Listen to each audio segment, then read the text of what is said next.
guys, I keep on looking at the viewfinder just because I have red nails, guys. This if you're new here, I always have nude nails, and the last time I put any color on my nails, I honestly think it's been more than 2 years. I have a specific nude that I put, and I can never I can never veer off from that color because I love it so much. It's just me, like in nail polish, and for me this is so bold, and I don't know I don't know what overcame me, and so yeah, I keep on looking at the viewfinder just to be like who is this?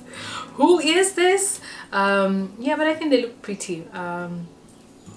Yeah, so anyway, let's get into the video. Good afternoon, you guys. Welcome back to my channel. So today we're not going to be cooking. Today I just thought I wanted to share with you guys some tips that I have learned and unlearned in the past couple of years, and it's all around baking. And to me, baking is like a science. Baking is not like cooking savory dishes, just because when you're cooking savory dishes, I always feel like there's an element where you can quickly make small adjustments if you've maybe gone wrong. But when it comes to baking, if you do not follow your recipe to a T, you shall be surprised. You shall be unpleasantly surprised with your results. So I feel like when it comes to baking is a bit more technical. Baking is a bit more complex than when you're just cooking your other warm savory dishes.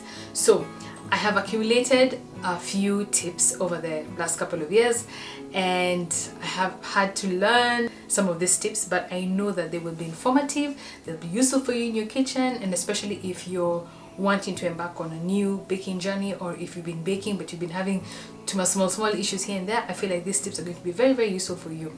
So I have written them down on my phone, so if you see me looking down, I'm just trying to remember these tips, and I wrote them down just so that I can try not to forget any tip, and I just feel like they'll be so useful for you guys. So let's just jump straight into it. And before I forget, I'm shooting in natural light, so guys, if the lighting changes, just know it's the clouds, it's the sun disappearing, so just bear with me on that.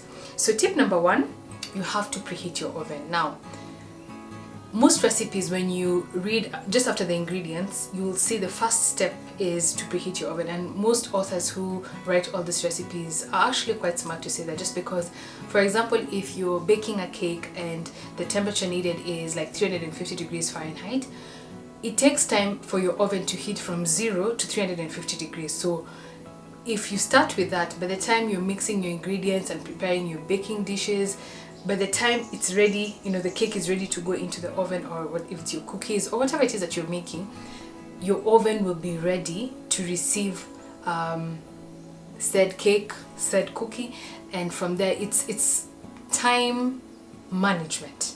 Yeah, I think that's what I'll say. So please ensure that you start by preheating your oven. It's such a key lesson when it comes to baking.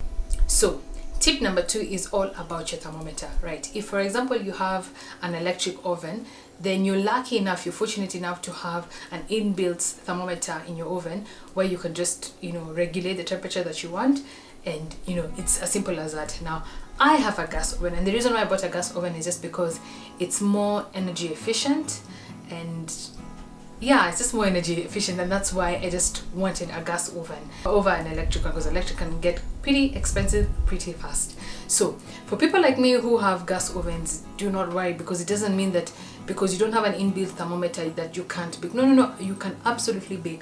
All you need to do is buy like a separate thermometer, and this is the one that I use. This is how it looks like. I think it's from Kitchen Craft. And guys, you'll just excuse me because I haven't watched it. It's been in the oven cooking with all my cakes, with all my pastries. But this is how it looks like. And I think it's it actually has both degrees in Fahrenheit and centigrade. So I like this because in case you have like maybe an American recipe and they mostly use Fahrenheit, then, you know, it's ready there for your use. So you do not have to. And there actually is another type of thermometer. There's that long one that you normally use for like dipping into like sauces and stuff. You can still use that one, but I just feel like it might be more difficult to, you know, read it, because this one comes with its own stand. You just put it on the tray where you're putting your cake, and it'll be very easy for you to see where your temperature is at. So tip number 3 is you can choose to buy an oven timer if you want. Now the good thing now with technology and stuff, everybody has a phone. You don't actually need to buy one. You can always just go to your alarm setting and then look for timer and then set the timer according to your recipe. That's the easiest way. But if you want to have a kitchen timer that is specific for, you know, when you're cooking or when you're baking, then you can always buy a separate timer for that. So I have one, and this is how it looks like. It's from KitchenAid. I actually got this from an antique shop, and I love it because it's KitchenAid and my mixer is KitchenAid. My kettle that is behind me over there is also KitchenAid, and it's also the same color, so I loved it so much. So it's simple. It has the hour section and the minutes and start and stop, so it's pretty easy to use, and I always set it up. I go about my business, and I know if my timer goes off, and it's actually really loud like an alarm, you wouldn't miss it. But as I said, you do not have to have a timer like that one. You can always use the timer on your phone.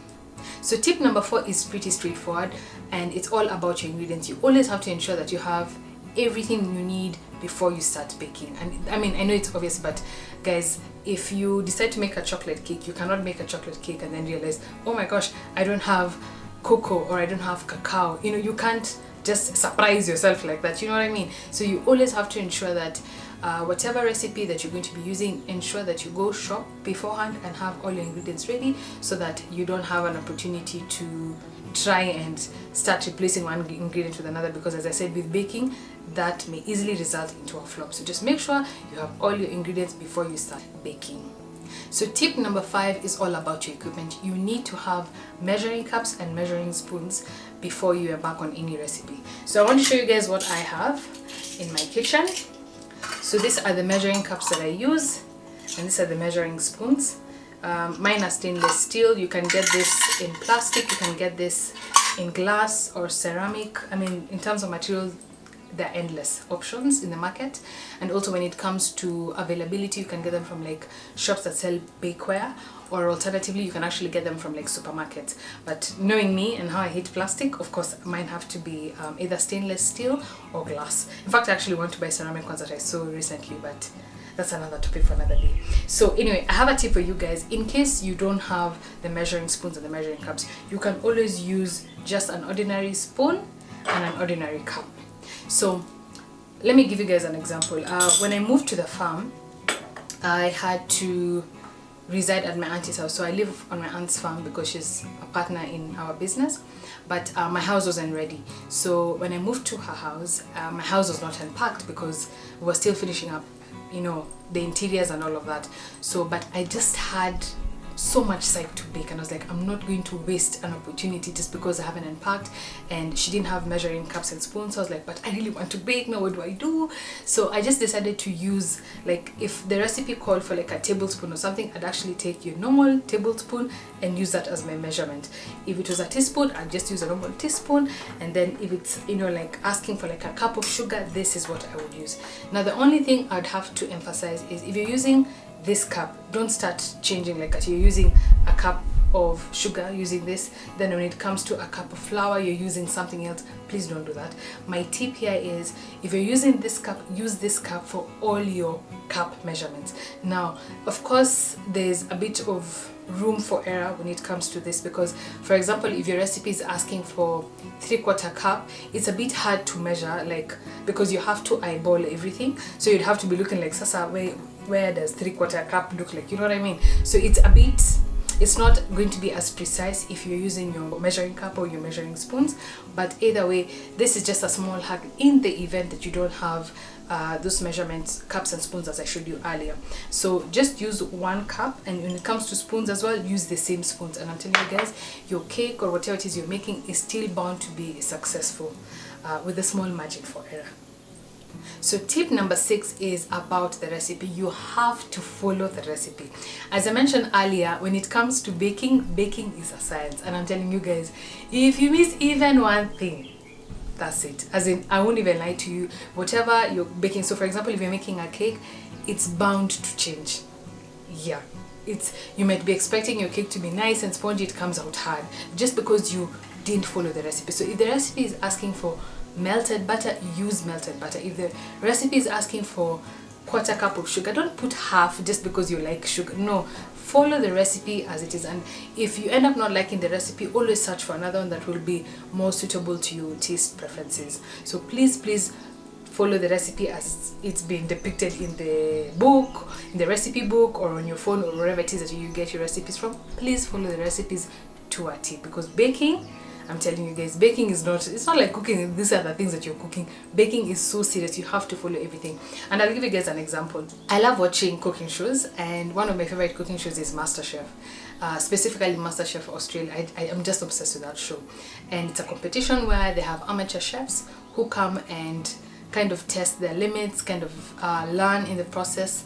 So normally one of the challenges that they normally set for them, now the participants, includes where they have like a chef, like a proper professional chef who comes, and then they give them like a specific recipe that they are now competing, just a couple of them. They get to compete, and whoever wins gets like a big prize and blah blah blah blah. But my point is, I've noticed one thing. When these participants are competing, the ones who actually take the time to read the recipe before they start, they just kind of peruse just to have an idea, like, okay, fine, I'm supposed to do step 1, step 2, step 3, like that.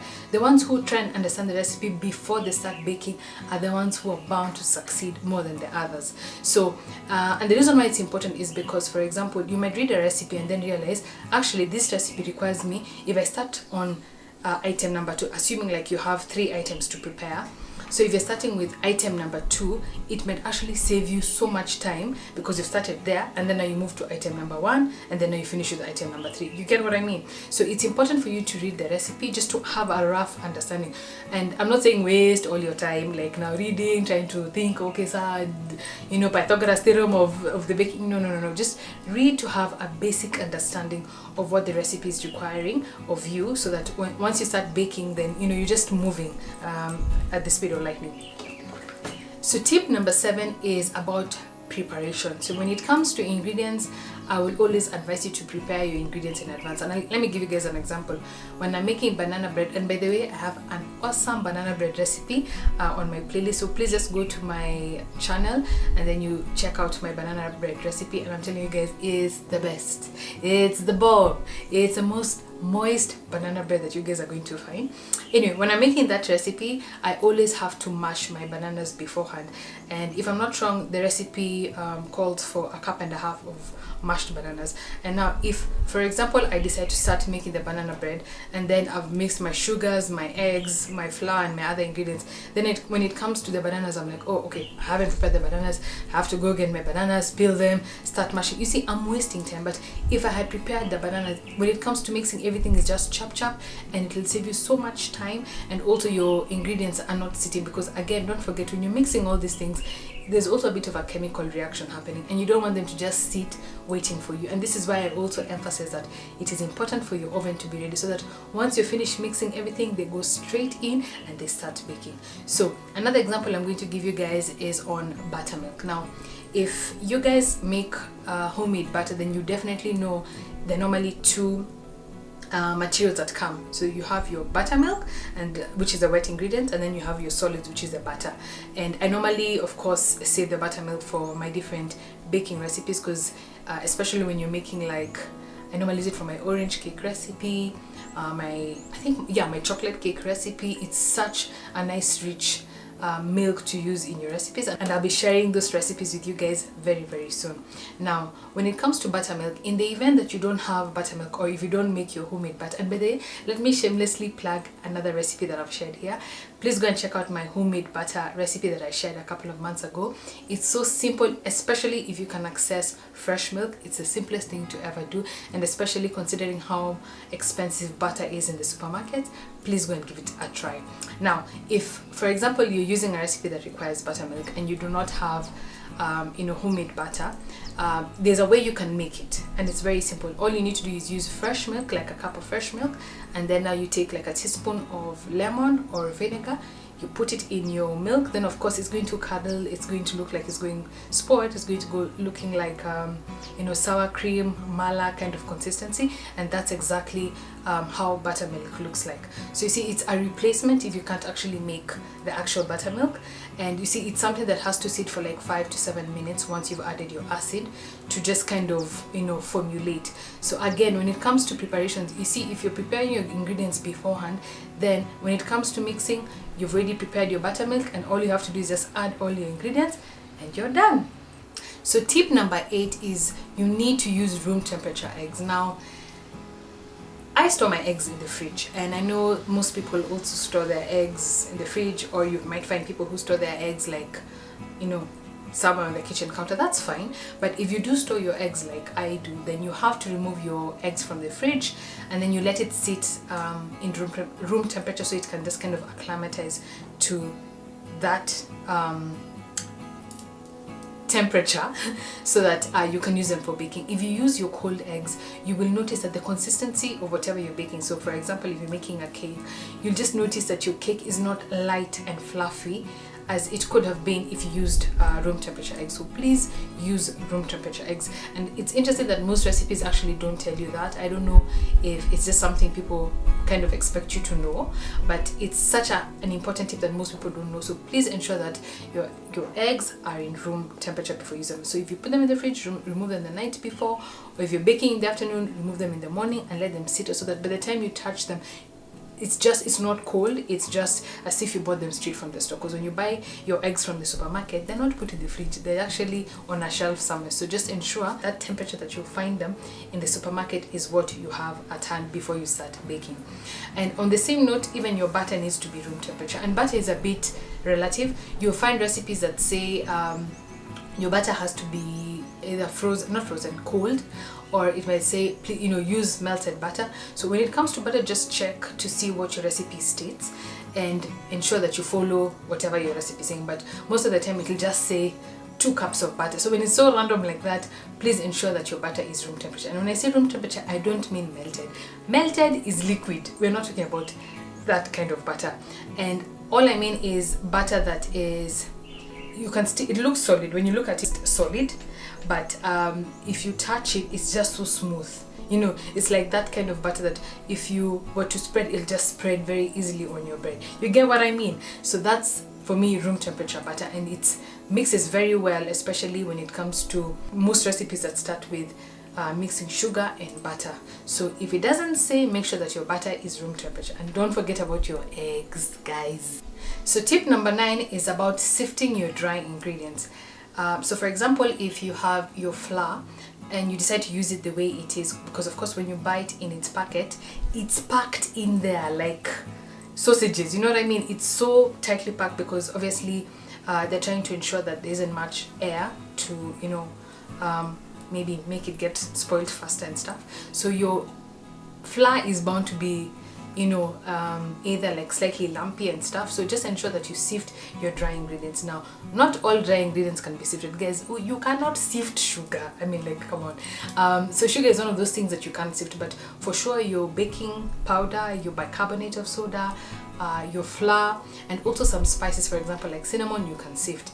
Sometimes my cinnamon is a bit, not really chunky, but like you can find a bit of granules, because I normally buy my cinnamon from Mombasa, and the people who ground, because I buy it like straight from like the spice markets, and the people who grind it don't grind it.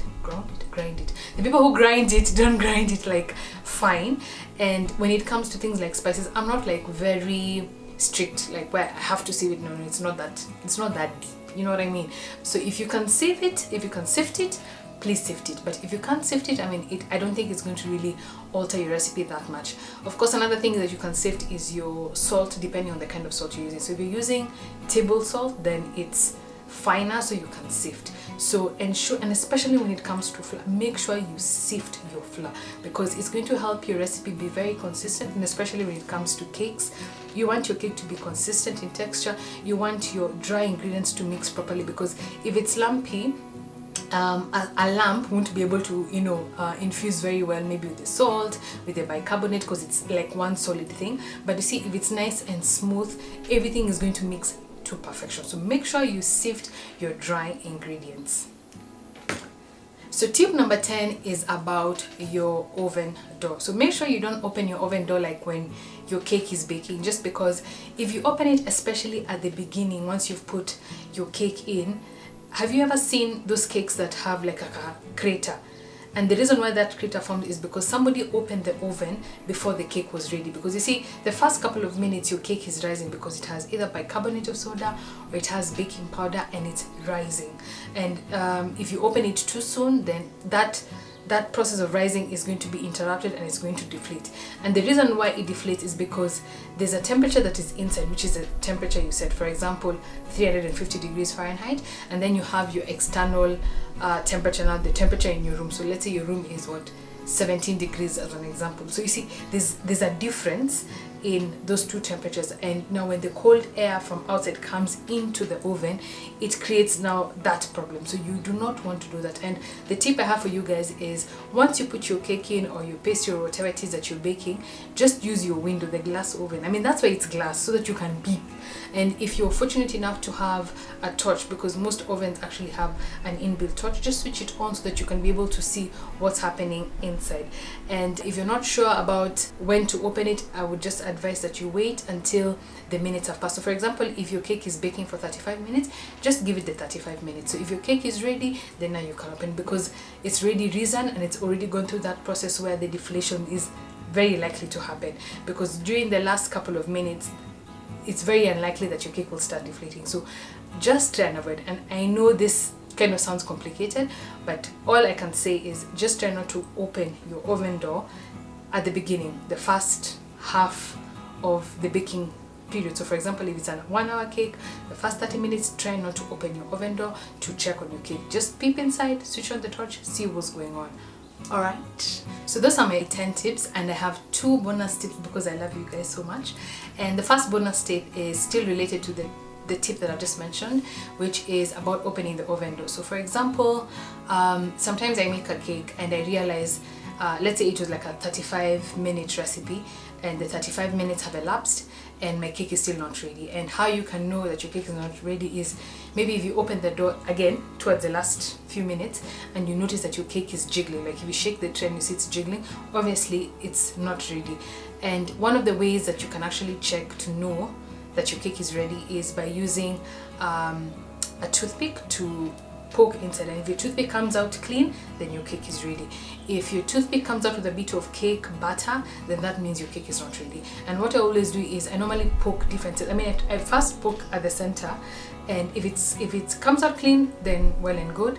But if I'm still not sure, I can poke like maybe towards the back or maybe towards the front, because sometimes your cake cooks unevenly, you know, as much as the idea is for your cake to cook as evenly as possible. Sometimes things happen and you can't control it.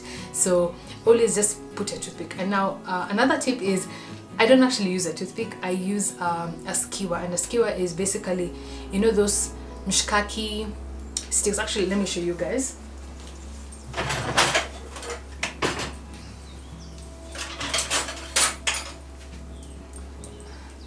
So this is how it looks like. You can see it's very, very long, and it's the reason why I use this is because a toothpick is like yay high, and you might put it and then the whole toothpick disappears inside, and then now starting to remove, you're touching the cake, and then your hands clean, it just becomes a mess.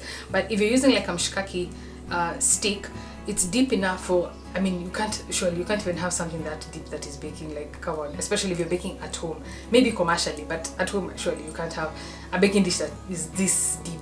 So anyway, my point is, if you put it in, it probably might even go maybe this high, and then you'll be able to just easily extract it and see whether your cake is ready or if it needs more time. And part of this tip also includes using your senses. So, you know, obviously use your eyes when you're, you know, checking to see if your cake is ready, because you'll see it coming, you know, like golden brown, and that's also an indication that your cake is almost ready. And also use your nose. At some point your kitchen is going to be smelling like a bakery. Oh my gosh, I love that smell. Oh, I love it. It smells so good. Like, at times it just wafts.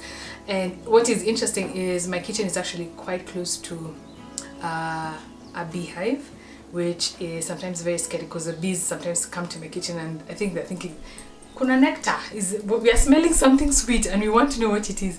So, but I love that smell, and I'm sure so many people also love it. So of course, when you start smelling that beautiful scent of baked cake, then of course that's also another indication that your cake is almost ready. And my last tip for today is that you have to ensure that your cake cools down before you serve it. And especially if you're thinking about icing your cake, you do not want to ice your cake when your cake is straight from the oven, meaning it's hot, or even when it's warm. And you'll notice that many professionals will either put their cake in the fridge after it's cooled down. Obviously you don't need to put something hot in the fridge, but when it's cooled down a little bit, you can actually transfer it to your fridge. Some people even put it in the freezer so that it can totally cool down. And then when it comes to icing, especially if your icing is like butter based, or you know, when it's kind of like liquid, not like fondant, then for sure you will need to ensure that your cake is as cool as possible. Have you guys ever seen those cakes that have like a drizzle mark? I mean, the way to achieve that is by ensuring that, okay, one of the ways, not at the whole spiel of how to do that, but one of the ways is ensuring that your cake is properly cooled down so that it can achieve just that drizzle. But of course, if your cake is warm or hot, then it'll drizzle all the way down and you won't achieve you know, those specific decorating styles that you want to achieve. So that's my last bonus tip. I hope you guys enjoyed this video. Please consider subscribing to my channel. Please share this video if you liked it. Also consider giving me a thumbs up. Please also don't forget to follow me on Instagram at sienna.barley. And if you guys have any tips that you want to add to my list, please leave your comment in the comment section down below, as I mentioned earlier.